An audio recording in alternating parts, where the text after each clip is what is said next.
waxaan rabaa inaan wax kuu sheego, waxaana rabaa inaad si dhab ah ii dhegaysato. Waxa aad daba ordayso lacagta, dalacaadda shaqada, guriga, jirka quruxda badan, ixtiraamka, wax kasta oo aad u malaynayso inay noloshaada hagaajin doonaan. Ma siin doonaan waxa aad u malaynayso inay ku siin doonaan. Magacaygu waa William, waxaan ahay 77 sano jir. Waxaana 50 sano oo noloshayda ka mid ah ku qaatay inaan daba ordo waxyaabo aan weligood buuxin karin. 50 sano waa waqti aad u dheer inaad ku daba ordo wax khaldan. Marka fadlan ila fiirso dhowr daqiiqo, maxaa yeelay waxa igu qaadatay nus qarni inaan fahmo. Waxaan isku dayayaa inaan hadda ku siiyo. Waxaa laga yaabee inaadan lumin waqti intii aan lumiyey. Dhammaanteena waxaan samaynaa hal qalad. Waxaana dhahnaa waan farxi doonaa marka aan dalacsiin helno, waan farxi doonaa marka aan bixiyo guriga, waan farxi doonaa marka aan howlgab noqdo, waan farxi doonaa marka dadku ixtiraamaan. Anigu sidaas ayaan ku noolaa noloshayda oo dhan. Oo ma og tahay, waan helay dalacaddii, waan bixiyey gurigii, waan howlgabay, dadku way ixtiraamaan. Waxaan u malaynayaa ma hubo markaad 77 gaarto wax badan lama sii xisaabiyo, laakiin waxa aan cidna kuu sheegin waa tan: markaad hesho waxa aad rabtay, had iyo jeer waxaa jira wax kale. Had iyo jeer xariiqda dhammaadka way sii fogaanaysaa. Waxaad u malaynaysaa inaad dhowdahay, laakiin markaad kor eegto waxay ka sii fog tahay sidii markii aad bilowday. Waxaan 50 sano ku qaatay inaan u ordo meel dhammaad ah oo aan jirin.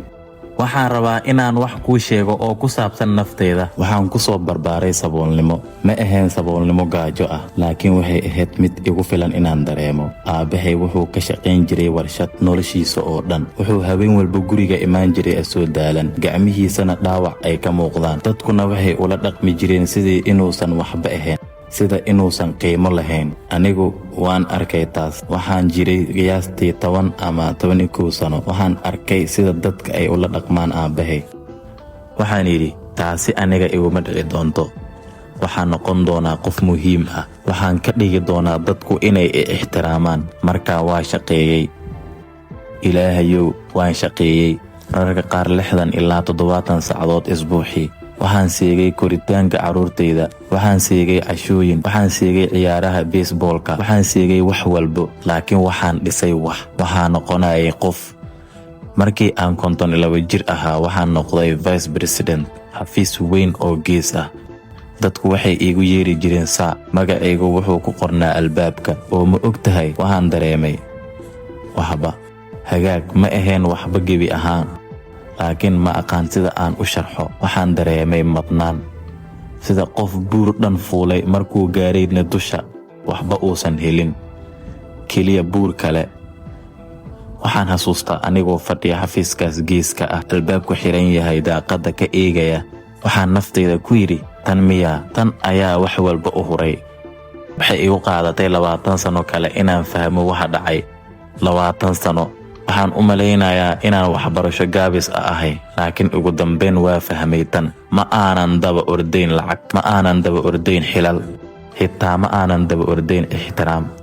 Runtii waxaan daba ordayay dareen. Waxaan rabay inaan dareemo inaan ku filanahay, inaan qiimo leeyahay, inaan xaq u leeyahay inaan halkan joogo.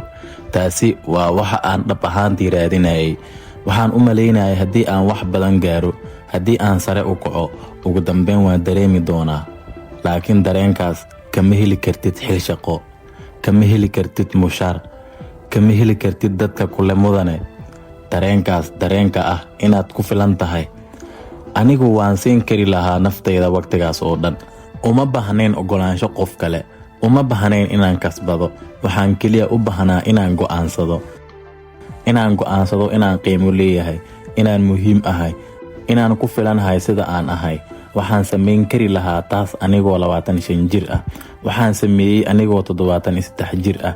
Taasi waa 48 sano aan ku lumiyey inaan isku dayo inaan kasbado wax horeyba ii ahaa. Isla qaladkii ayaa ka dhacay guurkeyga. Sheeko kale, qaladkii oo isku mid ah. Waxaan u malaynayaa haddii aan bixiyo wax ku filan, haddii aan xaaskayga siiyo guri, gaari, waxyaabo fiican, inaynu farxi doonno. Taasi miyaanan ahayn shaqadayda inaan bixiyo? Markaan waan bixiyey si aad u badan, laakiin ma og tahay waxa ay xaaskayga dhab ahaantii rabtay? Waxay rabtay inaan joogo, inaan dhegaysto, inaan la joogo. Aniguna ma joogin. Waxaan joogay shaqada, ama waxaan ka fikirayay shaqada, ama aad ayaan uga daalay shaqada si aan wax u noqdo. Waxaan ku dhawaaday inaan kala tagno markaan jiray qiyaastii 48 sano. Mana ahayn sababtoo ah ma aanan guulaysan, waxay ahayd sababtoo ah waan maqnaa. Xitaa markaan guriga joogay waan maqnaa. Waxay ii sheegtay mar, waan xasuustaa si cad. Waxay tidhi, William, lacag uma baahni. Waxaan u baahanahay adiga. Waxaan u baahanahay inaad i eegto. Waxaan u baahanahay inaad i maqasho. Waxaan u baahanahay inaan halkan joogto. Anigu ma aanan fahmin. Waxaan u malaynayay inaan joogay. Waxaan bixinayay lacagta, sax miyaanay ahayn? Waxaan saqaf ka hayay madaxeena. Waxay igu qaadatay waqti dheer inaan fahmo farqiga u dhaxeeya inaan qof wax u qabto iyo inaan qof la joogo. Isku mid ma aha, xitaa iskuma dhowa. Hadda waxaan ahay 77 sano jir. Inta badan saaxiibaday waa da'daas oo kale. Qaar waa ka weyn yihiin, qaarna way ka yar yihiin. Qaar ka mid ahna horay bay u geeriyoodeen. Waxaan arkay wax xiiso leh, kuwa murugaysan, weli way daba ordayaan, weli way isbarbardhigayaan, weli waxay haayaan tartan iyo isbarbardhig. Waxaan leeyahay saaxiib waa 84 sano jir, weli wuxuu ka xanaagsan yahay in adeerkiisu leeyahay gaari ka fiican. 84 sano jir, weli wuxuu eegayaa dhinaca kale ee hayndaabka, weli wuxuu isku cabirayaa dadka kale, waana murugaysan yahay. Si dhab ah murugo ayuu qabaa. Waxaan leeyahay saaxiib kale, iyadu waa 79 sano jir. Wax kasta oo ay ka hadasho waa wax aysan haysan. Jilbaheeda way xanuunsanayaan, carruurteeda si ku filan uma soo wacaan, lacagteeda howlgab kuma filna. Wax walba waa cabasho, wax walba waa dhibaato. Muddo dheer ayay murugaysanayd, tan iyo intaan aqaanay. Waxayna sidaas ahaan doontaa ilaa maalinta ay dhimanayso, sababtoo ah weli waxay sugaysaa wax dibadda ka imaanaya inay isbedelaan si ay u dareento wanaag. Laakiin sidoo kale waxaan leeyahay saaxiibo kale oo dadkaas si sax ah uma oga waxa ay heleen, balse waxay heleen wax fudayd, degenaansho. Ma isku dayayaan inay wax caddeeyaan, ma la tartamayaan cidna. Keliya way joogaan, way xiisaynayaan nolosha, way ku raaxaysanayaan wax hortooda yaal. Saaxiibkay Erla waa 86 sano jir. Ninkan waa qofka ugu farxadda badan ee aan aqaan. Ma haysto wax badan, guri yar, dakhli kooban, caafimaadkiisuna ma fiicna. Laakiin subax kasta wuxuu ku soo toosaa maxadnag. Mar walba wax cusub ayuu baranayaa, wuu akhriyaa, su'aalo ayuu weydiiyaa. Wuxuu ii sheegay mar, William, waxaan 60 sano ku qaatay inaan noqdo qof. Hadda waxaan isku dayayaa inaan joogo oo keliya, waana ka wanaagsan tahay. Taasi waa farqiga. Ma aha lacag, ma aha caafimaad, xitaa ma aha qoys inkastoo uu caawiyo. Waxay ku xiran tahay inaad naftaada la heshiisay iyo in kale. Inaad joojisay daba orodka oo aad bilowday inaad joogto. Ma rabtaa inaad ogaato wax huriyada dhabta ah ay tahay? Waan kuu sheegayaa, ma aha inaad haysato lacag badan. Waxaan leeyahay saaxiibo lacag haysta laakiin ku xiran maskaxdooda, walwal badan, waxba kama raaxaystaan. Xuriyada dhabta ah waa marka waxyaabihii ku dhibi jiray aysan mar dambe ku dhibin. Marka qof wax xun ku yiraahdo oo ay ka dul dhacdo sida biyo. Marka aadan u baxnayn in qof walba ku jeclaado. Marka aad muraayada isfiiriso oo aad aragto nin 77 jir ah oo aad tiraahdo, haa, kani waa aniga, waana ku ganacsanahay. Xuriyad dhab ah waa inaadan u baahnayn wax dibadda ka imaanaya si aad gudahaaga ugu fiicnaato. Taasi saaxiibkay waa wax inta badan dadka ku qaadata nolol dhan. Qaarna weligood ma fahmaan. Waxay dhintaan iyagoo weli daba ordaya, weli sugaya, weli u malaynaya farxaddu inay ku taalo meel kale. Halkan waxaa ku jira dabin. Waxaan rabaa inaan si fiican u fahamto. Waxaad u malaynaysaa markaad hesho wax aad rabto inaad ku qanacdo, laakiin ma dhici doonto. Had iyo jeer waxaa jira wax kale. Waxaan bixiyay gurigayga markaan 58 jir ahaa. Waxaan u malaynayay inaan hor noqon doono. Waxaan u malaynayay inaan nasan doono. Laakiin maxaa dhacay? Waxaan bilaabay inaan ka walwalo wax kale. Keydka howlgabka, qarashaadka caafimaadka. Haddii suuq hoose u dhaco, haddii tan dhacdo, haddii taa dhacdo cabsidu ma tegin. Marka xaaladdeedu isbeddeshay, cabsidu waxay keliya heshay wax kale oo ay ku dhigto. Markaas ayaan fahmay wax muhiim ah. Cabsidu kaama tagto marka noloshaadu hagaagto. Cabsidu way tagtaa marka aad isbeddesho, markaad go'aansato inaadan u ogolaan inay noloshaada maamusho, markaad go'aansato inaad fiican tahay maanta iyadoo loo eegin waxa biri dhaca. Taasi waa shaqo gudaha ah. Lacag kasta ma qaban karto taas, guul kasta ma qaban karto, xiriirna ma qaban karo. Waa wax adiga aad u baahan tahay inaad naftaada u qabato. Wax kasta oo aan u malaynayay inaan rabo, xilka, lacagta, guriga, ixtiraamka, run ahaantii ma aanan rabin waxyaabahaas. Waxaan rabay inaan dareemo ammaan. Waxaan rabay inaan dareemo inaan qiimo leeyahay. Waxaan rabay inaan dareemo jacayl. Waxaan raadinayay dareenadan meelo qaldan.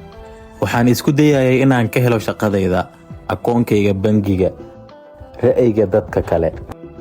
Laakiin dareemadan, ammaan, qiimo, jacayl, waxaan naftayda siin kari lahaa wakhti kasta.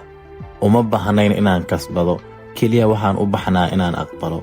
Inaan aqbalo inaan horeyba u ammaan ahay, horeyba u qiimo leeyahay, horeyba loo jecel yahay. Taasi waxay u muuqataa mid fudud, waan ogahay, laakiin waxay igu qaadatay 50 sano inaan si dhab ah u fahmo. Weli waan ku shaqaynayaa si daacad ah. 77 sano jir ayaan ahay, weli waan baranayaa. Dhalinyarada waxay u malaynayaan farxaddu inay ku jirto meesha dhammaadka. Anigu sidaas ayaan u malaynayay, laakiin ma jiro meel dhammaad ah.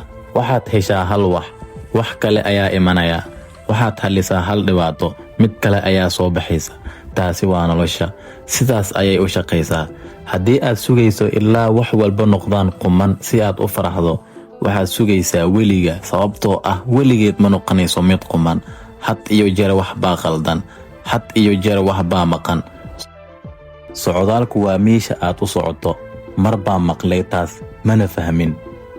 Hadda waan fahmay. Tani waa tan, halkan, hadda. Tani waa noloshaada. Ma aha marka aad dalacsiin hesho, ma aha marka aad la kulanto qofka saxda ah, ma aha marka aad bixiso deymaha. Hadda, haddii aadan helin xasilooni intii aad jidka ku jirtay, ma heli doontid markaad gaarto meesha aad rabto. Waan ku ballanqaadayaa, waan soo maray. Gaaristu ma dareensiiso sida aad u malaynayso. Marka waxa aan rabaa inaad ka qaadato waa tan: jooji sugitaanka. Jooji inaad naftaada u sheegto waan farxi doonaa marka. Taasi waa been. Anigu waan rumaystay 50 sano. Waxa keliya ee ay isiisayna waa 50 sano oo nolol dib loo dhigay. Wax kasta oo aad u malaynayso inaad u baahan tahay si aad u farxdo uma baahnid. Waxaad u baahan tahay oo keliya inaad go'aansato inaad ku filan tahay hadda, maanta, sidii ay wax walba yihiin. Waad ku filan tahay. Ma i maqashaa? Horeyba waad ku filan tahay. Uma baahnid inaad caddayso, uma baahnid inaad kasbato, keliya waa inaad aqbashaa. Waxaan ahay 77 sano jir. Waxaan sameeyey khaladaad badan. Waxaan daba orday waxyaabo badan oo qaldan. Waxaan lumiyey waqti badan, laakiin hal shay ayaan hubaa: wax kasta oo aad raadinayso horeyba way kugu jiraan gudahaaga. Keliya waa inaad joojisaa orodka si aad u ogaato. Haddii tani wax ku ahayd labada qof kale oo naftiisa daalinaya, isagoo daba ordaya wax aan weligiis ka dhigi doonin mid dhammaystiran, oo ii sheeg maxay tahay. Waan farxi doonaa marka. Adiga maxaa sugaysaa? Maxaa isbedeli lahaa haddii aad maanta go'aansato inaad ku filan tahay? Subscribe samee haddii aad rabto sheekooyin sidaan oo kale ah.